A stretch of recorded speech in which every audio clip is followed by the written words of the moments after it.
نحمده ونستعينه ونستغفره ونعوذ بالله من شرور أنفسنا ومن سيئات أعمالنا من يهده الله فلا مضل له ومن يضلله فلا هادي له وأشهد أن لا إله إلا الله وحده لا شريك له وأشهد أن محمدا عبده ورسوله أرسله بالحق بشيرا ونذيرا وداعيا إلى الله بإذنه وسراجا منيرا يا أيها الذين آمنوا اتقوا الله حق تقاته ولا تموتن إلا وأنتم مسلمون يا أيها الناس اتقوا ربكم الذي خلقكم من نفس واحدة وخلق منها زوجها وبث منهما رجالا كثيرا ونساء واتقوا الله الذي تساءلون به والأرحام إن الله كان عليكم رقيبا يا أيها الذين آمنوا اتقوا الله وقولوا قولا سديدا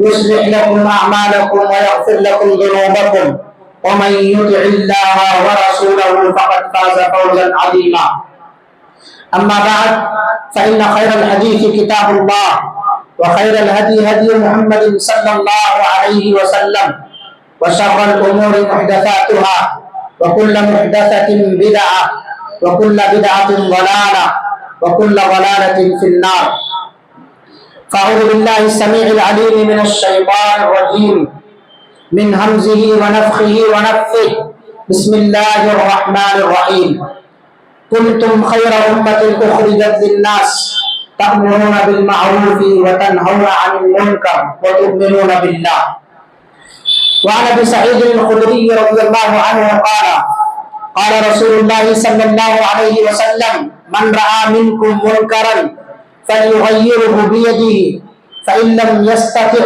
فبلسانه وإن لم يستطع فبقلبه وذلك أضعف الإيمان رواه مسلم. حاضرین جمعہ، بزرگوں، نوجوانوں، عزیز بچوں، پردہ نشین اسلامی ماں اور بہنوں، اسلام یہ دین رحمت ہے اور اس دین کی دعوت و تبلیغ کا فریضہ مسلمان مردوں اور عورتوں دونوں پر اللہ رب العالمین نے ڈالا. ہمارے سماج اور معاشرے میں اکثر یہ ذہنیت دھیرے دھیرے بنتی جا رہی ہے کہ دعوت و تبلیغ کا کام صرف اور صرف مردوں کی ذمہ داری ہے، یعنی عورتیں اس کے اندر شامل نہیں. تو ایک سوال پیدا ہوتا ہے کہ کیا واقعی دعوت و تبلیغ کی ذمہ داری صرف مردوں کی ہے، خواتین کا اس میں کوئی حصہ نہیں ہے؟ خواتین پر دعوت و تبلیغ کی ذمہ داری عائد ہی نہیں ہوتی ہے؟ گھر کے جو سرپرست ہیں، بڑے لوگ ہیں، مرد حضرات میں سے گھر کے اندر کی برائیاں صرف وہی سدھاریں گے، اس کے اصلاح کی ذمہ داری صرف ان کی ہے؟ عورتوں کے سامنے چاہے جس طرح کی بھی واقعات، چاہے جس طرح کے بھی رونما ہو، ان کے سامنے کتنی بھی بڑی غلطیاں ان کی اولاد کر جائیں، ماں کو یہ حق نہیں پہنچتا ہے کہ وہ اپنے بچوں کو ڈانٹ سکے یا ان کی اس غلطی پر ان کی اصلاح کر سکے، یا صرف وہ دھمکائے کہ جب تمہارے والد آئیں گے تب ان سے یہ بات کرو گی، اور والد جب وہ واقعہ ہو گیا اس کے 10 دن کے بعد، ہفتے بھر کے بعد گھر تشریف لا رہا ہے، جبکہ لوہا گرم تھا، اسی وقت اس کی اصلاح ہو جانی چاہیے تھی، نہ ہو کر کے کئی دنوں کے بعد جب اس واقعے کو ذکر کیا جا رہا ہے تو ظاہر سی بات ہے اصلاح کا جو موقع ہے، لکل مقام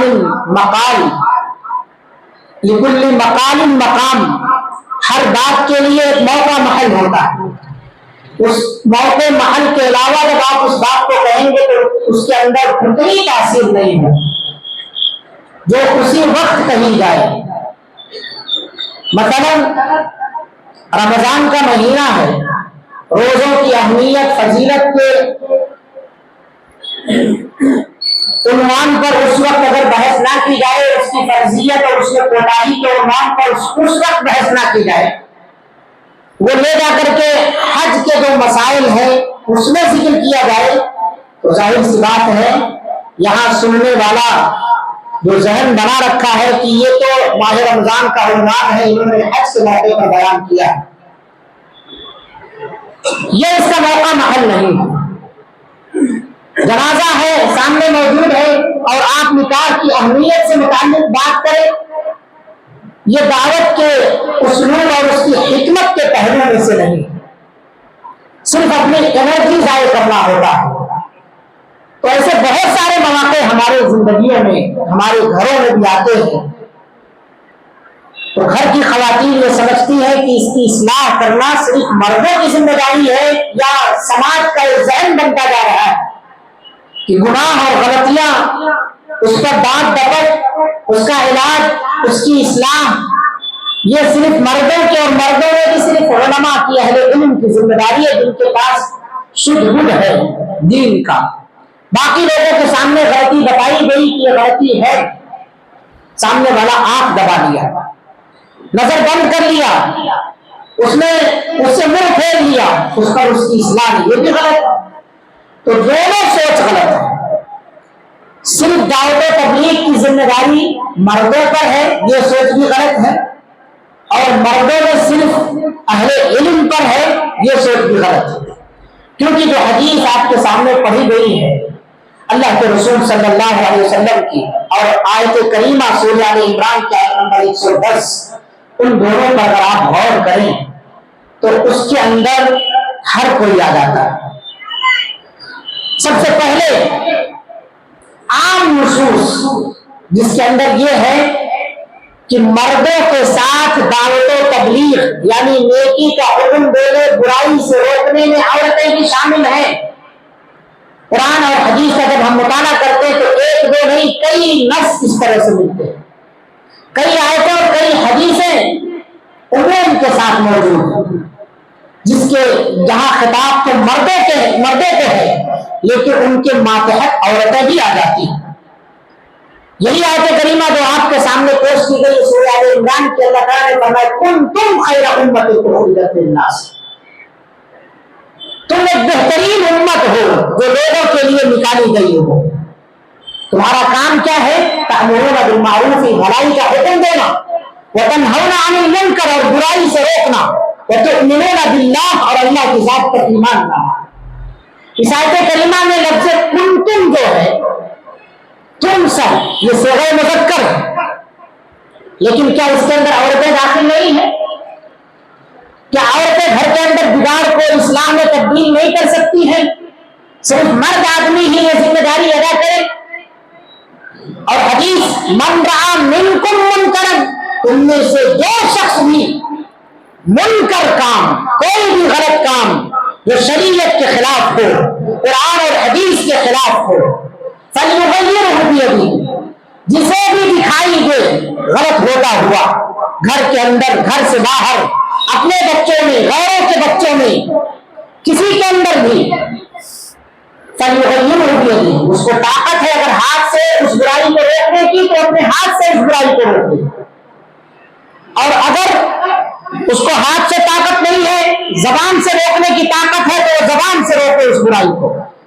فَإِن لَّمْ يَسْتَطِعْ فَبِقَلْبِهِ، اگر اس کے پاس طاقت نہیں ہے تو کم سے کم اس برائی کو اپنے دل میں برا جانے، برائی کا کام کرنے والے کی تعریف نہ کرے، اس کا ہم نوالا، ہم پیارا بن کر کے نہ گھومے پھرے، اس کی ہمت افزائی نہ کرے اس برائی پر، بلکہ اس برا کام کرنے والے کے لیے اپنے دل میں نفرت رکھے کہ یہ گناہ کا کام تمہارے اندر ہے، یہ غلطی ہے تمہارے اندر، یہ اخلاقی، یہ اعتقادی برائی ہے، یا فلاں سنت کی تم مخالفت کرتے ہو، اس وجہ سے میں تم سے نفرت کرتا ہوں۔ ایسی کئی مثالیں ہیں حدیث کے اندر۔ بعض صحابہ نے اپنے رشتہ داروں سے محض اس وجہ سے بات چیت چھوڑ دیا کہ وہ سنت رسول کی مخالفت کر رہے ہیں۔ بعض صحابہ نے اپنے خاص لوگوں سے محض اس وجہ سے قطع تعلق کر لیا کہ وہ اللہ کے رسول صلی اللہ علیہ وسلم کی باتوں کو ذرا بھی اہمیت نہیں دے رہے. تو یہ چیز ہونی چاہیے. برائی کوئی بھی دیکھے, چاہے وہ مرد ہو یا عورت. اور اللہ تعالیٰ نے ایک سورت نازل فرمائی جس کا نام ہے سورۃ العصر. والعصر ان الانسان لفی خسر. قسم ہے زمانے کی, یقیناً انسان خسارے میں ہے. تو یہاں تو الانسان آیا ہے, ان الانسان میں الانسان ہے. یہ الف لام جو انسان پر داخل ہے یہ استغراق کے لیے, یعنی پوری انسانیت خسارے میں. صرف ایک انسان نہیں ہے اس کے اندر, اب اس میں مرد بھی ہے, اس کے اندر عورتیں بھی ہیں. لفی خسر, اور یہ خسارہ بھی کوئی چھوٹا موٹا نہیں ہے, بہت عظیم خسارہ, سوائے 4 لوگوں کے. الا الذین آمنوا, جو ایمان والے ہیں, وعملوا الصالحات, عمل صالح کرنے والے ہیں, وتواصوا بالحق, جو نیکی کا حکم دیتے ہیں, ایک دوسرے کو برائی سے روکنے والے ہیں, وتواصوا بالصبر, خود دعوت و تبلیغ کا فریضہ انجام دیتے ہیں, ان پر مصیبت آئے تو صبر کرتے ہیں, کسی اور پر مصیبت آئے تو انہیں بھی صبر کی تلقین کرتے ہیں کہ ایسے موقع پر صبر سے کام لینا چاہیے. یہ 4 کام جو لوگ انجام دیتے ہیں وہ خسارے سے محفوظ ہے, نقصان سے محفوظ ہے. اور اس نقصان کے اندر, اس خسارے کے اندر صرف مرد نہیں ہے. یہ کام اگر عورتیں انجام نہیں دیتی ہیں تو عورتیں بھی اس خسارے سے دوچار ہوں. ان الانسان لفی خسر الا الذین آمنوا وعملوا الصالحات وتواصوا بالحق وتواصوا بالصبر. اور جو آیت کریمہ سورہ آل عمران کی ہے اس کے اندر 3 کام بیان کیے گئے. خیریت تمہاری امت محمدیہ اسی میں ہے کہ تم 3 کاموں کو مضبوطی سے تھامے رکھو. تمہیں خیر الامم کا لقب تبھی مل سکتا ہے. وہ کیا ہے؟ تأمرون بالمعروف وتنہون عن المنکر, بھلائی کا حکم دیتے رہو اور برائی سے روکتے رہو. اللہ کی ذات پر مکمل ایمان رکھو, اس کے ساتھ کسی کو شریک نہ کرو. اللہ رب العالمین کی عبادت میں, اس کے اسماء و صفات میں, اس کی ربوبیت میں ذرہ برابر بھی شرک کا شائبہ تک نہ آنے دو, تب تو تمہاری خیریت ہے. ورنہ اگر اس کے اندر جھول پایا گیا, دعوت و تبلیغ کا فریضہ تم نے ترک کر دیا, بھلائی کا حکم دینا برائی سے روکنا چھوڑ دیا, تو ذلت ہر طرف سے تمہیں گھیر لے گی. وہ تمہارے گھر میں بھی آئے گی, تمہارے پڑوس میں بھی آئے گی, تمہارے محلے, معاشرے, سماج, سوسائٹی, شہر, صوبہ, ملک, ہر طرح سے تباہی تمہارے اوپر مسلط کر دی جائے گی. اور آج ہم نے امر بالمعروف اور نہی عن المنکر کے فریضے کو ترک کیا, اس وجہ سے ہمارے حلق تک یہ ذلت اور رسوائی پہنچ گئی. صرف گھر تک نہیں آئی ہے, ہمارے حلق تک پہنچ گئی ہے. بس ذرا سی دیر ہے کہ مروڑ دی جائے حلق اور پھر ہم ختم ہو جائیں. یہاں تک پانی پہنچ گیا ہے. اگر آدمی اب بھی نہ سمجھے اور اس غلط فہمی میں مبتلا رہے کہ برائی سے روکنا, بھلائی کا حکم دینا یہ صرف مردوں کی ذمہ داری ہے, عورتوں کی نہیں ہے, جبکہ ہم دیکھ رہے ہیں سماج اور معاشرے میں سب سے زیادہ بگاڑ عورتوں کے اندر ہے, عورتوں کی محفلوں میں ہے, عورتوں کے ذریعے سے ہے. اللہ کے رسول صلی اللہ علیہ وسلم نے خدشہ بہت پہلے ظاہر کر دیا تھا, میں اپنے امت پر اگر کسی چیز سے سب سے زیادہ ڈر رہا ہوں, خطرے کا اندیشہ ہے, تو وہ 2 چیزیں ہیں, ایک مال ہے اور دوسرا عورت کا فتنہ. اگر عورتوں کے اندر دعوت و تبلیغ کا فریضہ انجام نہیں دیا گیا, عورتیں آپس میں ایک دوسرے کو بھلائی کا حکم دینا, برائی سے روکنے کا فریضہ انجام نہیں دیا, تو پھر یاد رکھیے کہ وہ دین دور نہیں ہے کہ ہمارے گھروں کے اندر بے دینی داخل ہوگی, ہماری اولاد ہم پر حکومت کرے گی. کیونکہ یہ قیامت کی نشانیوں میں سے بھی ہے, ان تلد الامۃ ربتہا, لوڈیاں اپنے مالکوں کو جنم دیں گی. ہم اس دور میں زندگی گزار رہے ہیں. اس لیے میرے بھائیوں, عام نصوص جو بھی ہیں سب میں خطاب تو مردوں کو ہے, لیکن ان کے ماتحت عورتیں بھی شامل ہیں. اور اللہ جزائے خیر دے علامہ ابن قیم رحمۃ اللہ علیہ کو, جنہوں نے اس کی وضاحت بھی کی ہے کہ قرآن کا یہ اسلوب ہے کہ جہاں جہاں بھی اللہ تعالیٰ نے مردوں کو خطاب کیا ہے وہاں ان کے ماتحت عورتوں کو شامل رکھا ہے. قرآن کی آیت وَلَا يَأْبَ الشُّهَدَاءُ إِذَا مَا دُعُوا، جب گواہ کے طور پر تمہیں بلایا جائے تو تم انکار نہ کرو. اور یہ گواہ مرد بھی ہو سکتے ہیں، یہ گواہ عورتیں بھی ہو سکتی ہیں. دوسری آیت میں اللہ نے دلیل کے طور پر فرمایا خطاب مردوں کو ہے لیکن اس کے ماتحت عورتیں بھی شامل ہیں. یا ایھا الذین آمنوا کتب علیکم الصیام، اے لوگوں جو ایمان لائے ہو تم پر روزے فرض کیے گئے. خطاب کون؟ علیکم، مرد حضرات. تو کیا عورتوں پر روزے فرض نہیں ہے؟ پھر عورتیں روزہ کیوں رکھتی ہیں؟ پتا چلا خطاب تو مردوں کو ہے لیکن اس سے مقصود دونوں ہے، چاہے وہ مرد ہو چاہے عورت ہو، عورتیں بھی روزہ رکھیں. اور بعض ایسے نصوص ہیں جو خاص عورتوں کو مخاطب کیے گئے، جیسے اللہ تعالیٰ نے فرمایا یا نساء النبی کی لستن کاحد من النساء، اے نبی کی بیویوں تم دنیا کی دوسری عورتوں کی طرح سے نہیں ہو، تمہارا مقام مرتبہ بڑا خاص ہو جاتا ہے.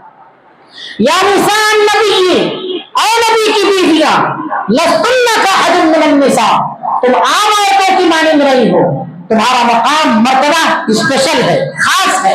ان اتقیتن، کب خاص ہوگا؟ جب تم اللہ سے ڈرنے والی ہو جاؤ. اگر تم اللہ سے ڈرنے والیاں ہو تو کیا ہے؟ فلا تخضعن بالقول، اجنبی مردوں کے ساتھ کسی بھی گفتگو میں بات چیت میں ذرہ برابر بھی لچک مت رکھو.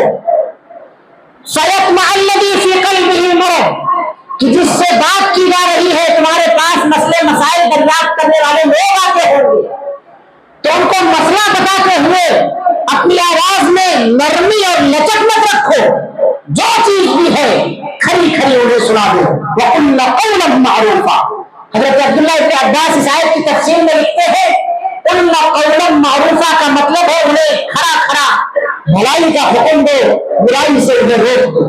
لچک مت پیدا کرو اپنی باتوں کے اندر کہ اجنبی مرد کے دل میں کچھ مرض پیدا ہو جائے. فَيَطْمَعَ الَّذِي فِي قَلْبِهِ مَرَضٌ، جو سامنے والا تم سے فتویٰ پوچھنے آیا ہے، تم سے کچھ دریافت کرنے آیا ہے، اس کے دل کے اندر کچھ مرض آ جائے، یعنی اس کے دل کے اندر فتنہ برپا ہو جائے. اپنی باتوں میں لچک مت رکھو. اب یہ خاص آیت تو ہے تو کیا یہ حکم صرف نبی کی عورتوں کو ہے؟ نہیں، خطاب تو نبی کی بیویوں کو ہے لیکن اس سے پوری امت کی عورتوں کو آگاہ کیا جا رہا ہے کہ اس ادب کا خیال ساری کی ساری عورتیں اپنی بات میں رکھیں تاکہ وہ کسی بھی فتنے کا شکار نہ ہو رہتا. اور اسی ضمن میں ایک بات میں کوٹ کرتا ہوں کہ جب اللہ تعالیٰ نے نبی کی بیویوں کو خطاب کیا ہے تو اہل علم کی بیویاں بھی اسی میں آتی ہیں کیونکہ علماء ورثۃ الانبیاء، علماء انبیاء کے وارث ہیں. تو جس طرح سے علماء کرام کے پاس مرد حضرات جب گھٹا لگاتے ہیں مسئلے مسائل پوچھنے کے لیے آتے جاتے ہیں، ایسے عالموں کی بیویوں کا بھی مقام اور مرتبہ بلند ہو جاتا ہے. اے عالموں کی بیویوں، اے ذمہ داروں عہدیداروں کی بیویوں، تمہارا بھی مقام اور مرتبہ بلند ہوتا ہے.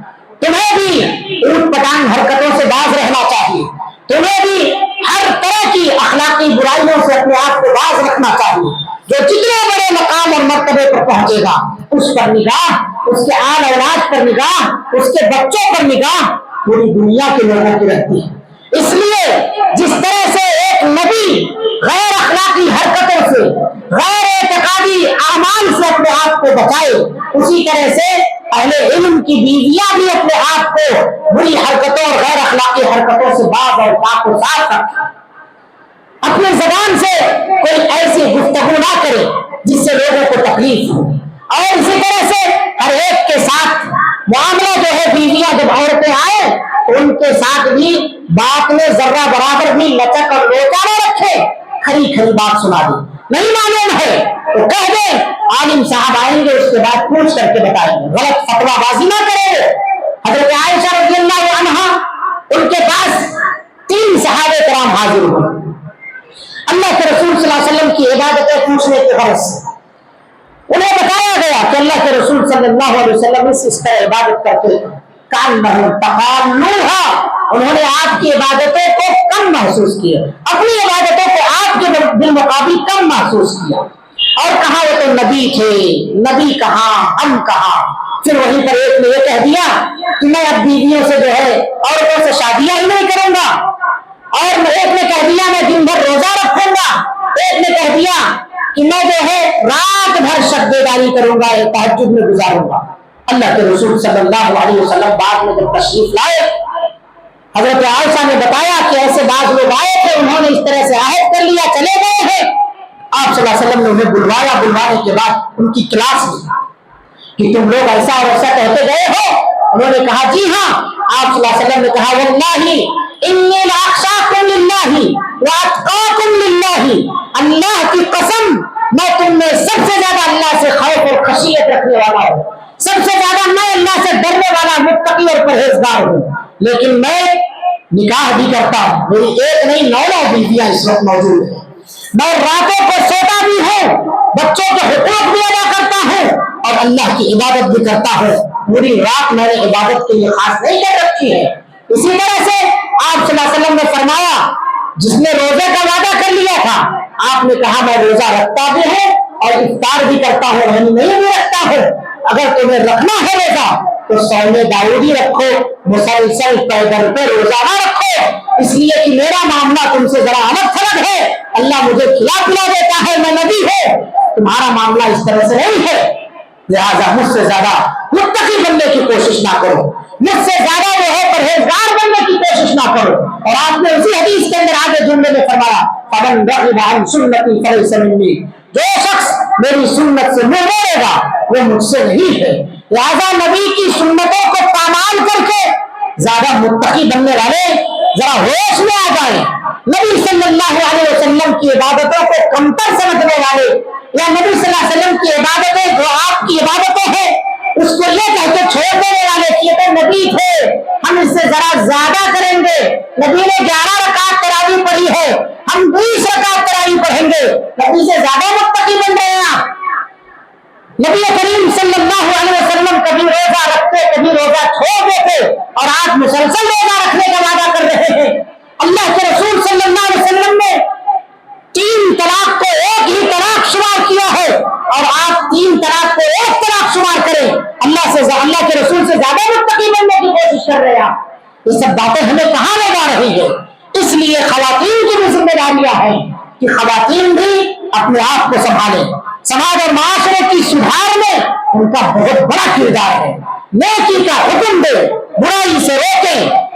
علامہ ابن نحاس دمشقی ہے، اللہ تعالیٰ نے قرآن مجید کے اندر ایک آیت فرمائی والمؤمنون والمؤمنات بعضهم اولیاء بعض، خاص آیت ہے کہ مومن مرد مومنہ عورتیں آپس میں ایک دوسرے کے ولی ہیں، دوست ہیں، مددگار ہیں، معاون ہیں، دکھ تکلیف میں ایک دوسرے کا ہاتھ بٹانے والے ہیں۔ یأمرون بالمعروف وینہون عن المنکر، ان کا کام کیا ہے؟ مومن مرد ہو یا مومنہ عورتیں ہو، جہاں کہیں بھی برائی دکھتی ہے اس کو روکتے ہیں، لوگوں کے اندر کوتاہی نظر آتی ہے تو بھلائی کا حکم دیتے۔ یقیمون الصلاۃ، مومن مرد بھی مومنہ عورتیں بھی ان کی صفت یہ ہے کہ وہ نماز قائم کرتے ہیں، وَيُقِيمُونَ الصَّلَاةَ، زکات ادا کرتے ہیں، 8 تولے 9 تولے سونا رکھنے والی عورتیں۔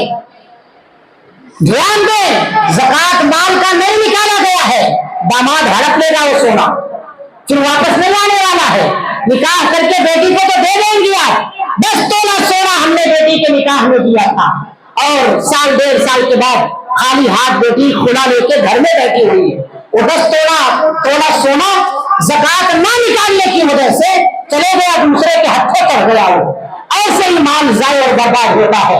مومنہ عورتیں زکات نکالتی ہیں، وَيُقِيمُونَ الصَّلَاةَ وَيُؤْتُونَ الزَّكَاةَ وَيُطِيعُونَ اللَّهَ وَرَسُولَهُ، مومن مرد مومنہ عورتیں اللہ اور اس کے رسول کی اطاعت اور فرما بردار ہوا کرتی ہیں، اطاعت بجا لانے والی ہوتی ہیں۔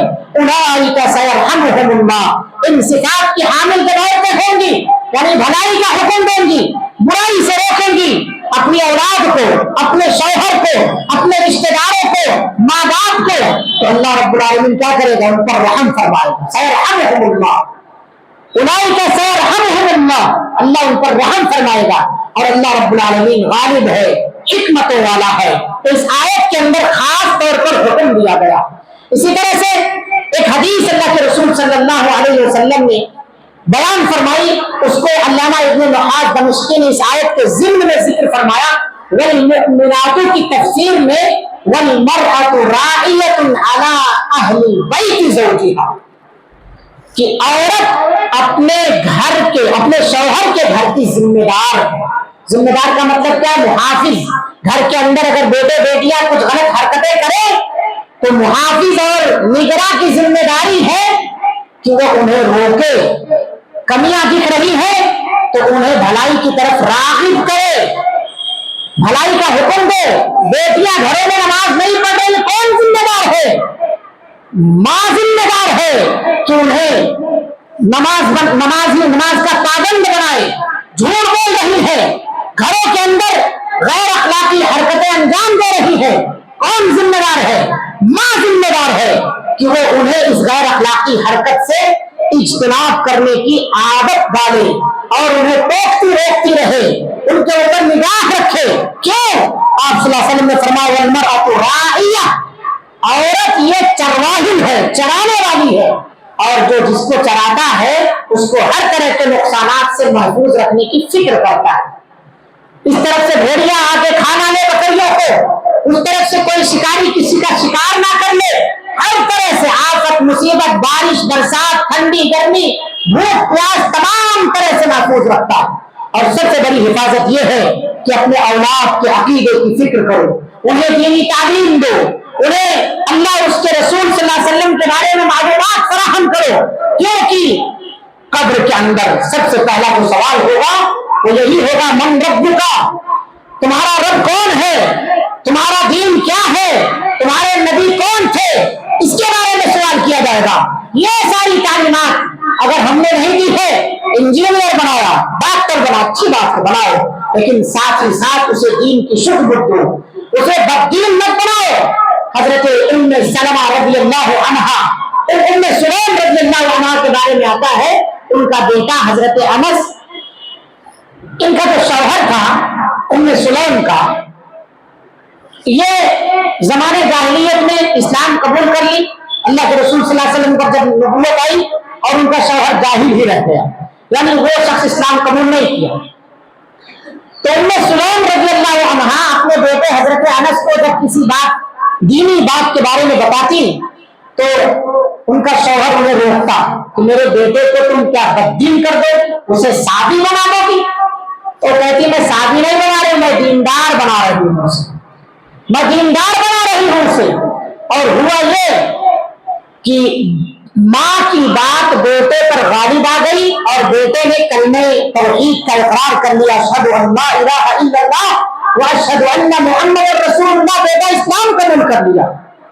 باپ جو ہے اس کا ملت، اس کی فکر سب الگ الگ تھا، تو باپ اگر بغیر ملت کا ہو یعنی اسلام پر نہ ہو، ماں اسلام والی ہو، وہ صحیح کردار ادا کرے تو اس کی اولاد اس کی طرف زیادہ چونکہ مائل ہوتی ہے، اس کی باتوں کے اندر آ جاتی ہے، اس کی باتوں پہ زیر اثر ہو جاتی ہے، اور یہ بات بھی اگر کام نہ کرے تو جو 20 تقریریں، جو 20 دروس کام نہیں کر سکتے، ماں کے چند آنسوؤں کا قطرہ اپنی بچوں پر، اپنی اولاد پر کام کر جاتا ہے۔ اللہ سے رو، گر گڑاؤ، ان آنسوؤں کی قدر اللہ رکھے گا۔ تمہاری اولاد جو بددین ہے، تمہاری اولاد جو بے عمل ہے، اس اولاد کے لیے اللہ سے ہاتھ اٹھاؤ، اللہ کے ہر رو گر گڑاؤ۔ کتنے اس طرح کے ماؤں نے آنسو بہائے ہیں، اللہ رب العالمین نے ان کی اولاد کی کایا پلٹ دی۔ امام بخاری رحمۃ اللہ علیہ، ان کی آنکھیں چلی گئی، اللہ تعالیٰ سے ان کی والدہ نے رو رو کر کے اپنی اولاد کی آنکھیں مانگی، تب جا کر کے صحیح بخاری میں نے صحیح شہود کرائی ہے، جو اصح الکتب بعد کتاب اللہ۔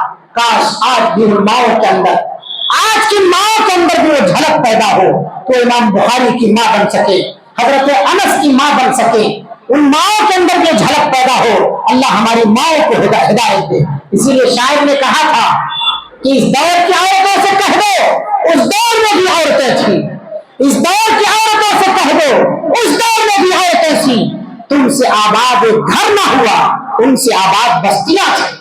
تم اپنے ایک دو بچوں کو سنبھال نہیں سکے، وہ پورے